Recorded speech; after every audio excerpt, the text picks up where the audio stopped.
I hear people complaining about a partner who's not ambitious enough. There are two questions you can ask yourself. Either you choose someone who simply is not ambitious, or was your partner ambitious before you met them? Then you can ask yourself, what is going wrong in the relationship that could make my partner ambitious again? Or how do I inspire them? And once you realize you ask that question and you actually can have an ambitious partner, you can change the thing you complain about pretty fast. But most people prefer complaining and placing their partner as problems because it serves several things. Placing your partner as a problem serves one thing. It keeps distant. Why? Because you have a feeling of superiority and it does not allow deep connection. Because when you see your partner as a problem, you cannot develop co-creation, you cannot develop love.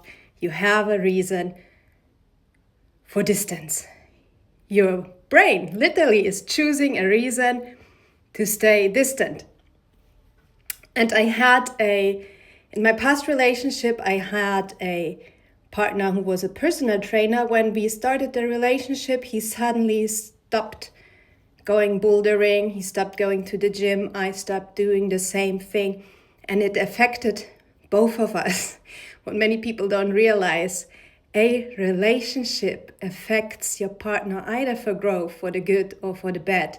Most people like to place the problem outside of them instead of seeing the relationship as what it is, a co-creation that can either grow or shrink. And when you place your partner as a problem, the person is always going to shrink. It's like in the school, the teacher who complains about the student who does not learn. This person is not going to learn better, it's going to shrink. It's going to shrink even more, especially when the person they love places them as a problem and complains about them. They're going to shrink. And for men to understand, a woman, especially when you complain about a woman in your relationship for not being ambitious, what makes a woman ambitious is a man who leads the relationship. But if you do not lead the relationship, she's never going to feel inspired by your leadership. She's not going to feel inspired just because you're successful. That is not how feminine energy works. She's going to feel inspired when she does not have to think about the relationship. But when a woman has to push you, complain about the relationship, how is she supposed to feel ambitious about her own goals? And here's the shift that I made when I realized back then. I also placed my partner as unattractive because he stopped going to the gym. But when I asked what is going on wrong in the relationship, we made a shift. And that is what many people miss. The moment you view it as we, how can we shift the relationship? You can shift the relationship. But as long as you choose to see your partner as a problem, you're choosing distant. Either consciously or unconsciously, but it is your ego trying to protect you from deeper connection. And many people try to inspire their partner with the ways they would feel inspired, but people are inspired differently. And once you understand how your partner thrives, then you can make them thrive.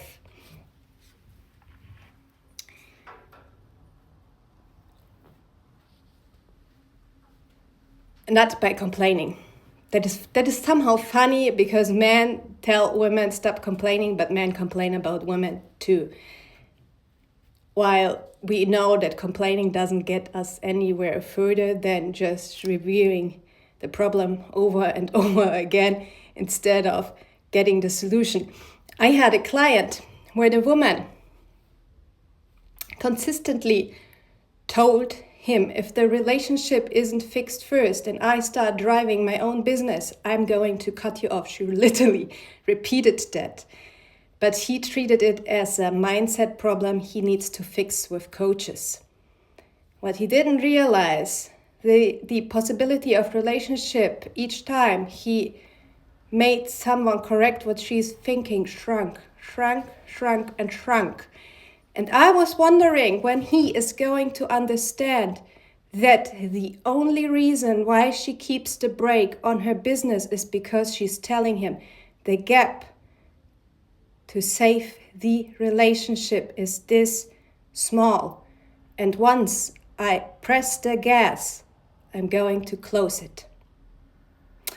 And I was wondering when he's going to understand what she is saying. And I was wondering when he's going to understand how small the gap is. I was wondering if he's choosing the relationship to fail and wanting an independent woman.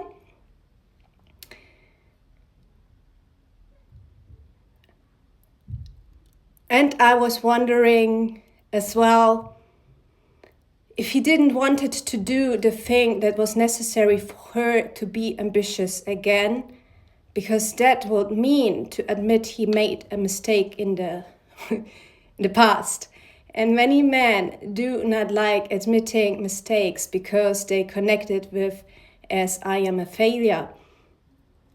But mistakes are there to correct in order to grow, not to say I am a failure. The ability to admit a mistake is for the relationship to grow.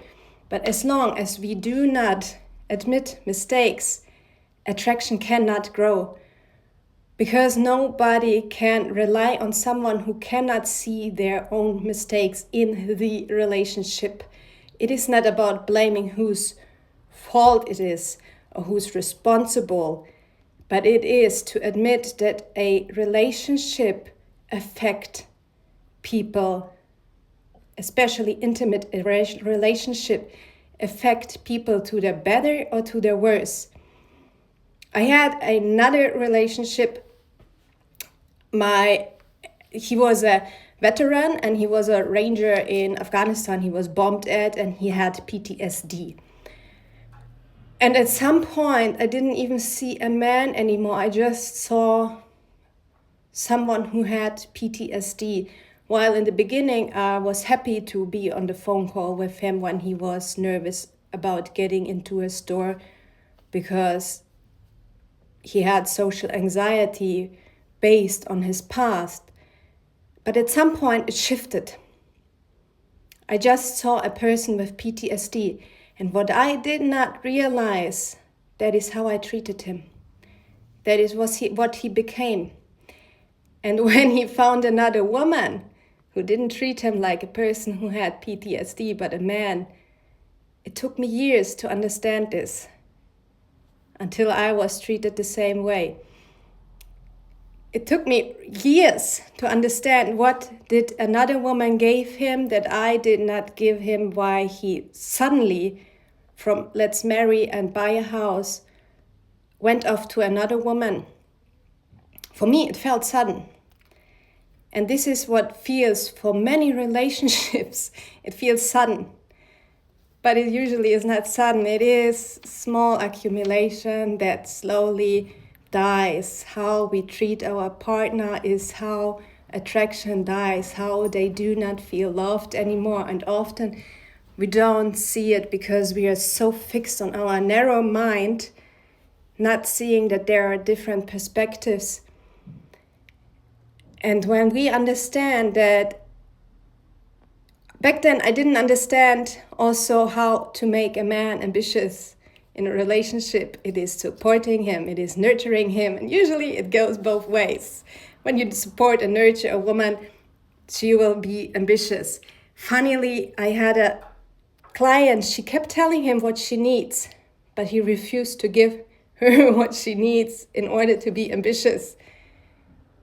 And I was wondering, why is he refusing it? Because probably it would mean that he has to admit everything he has done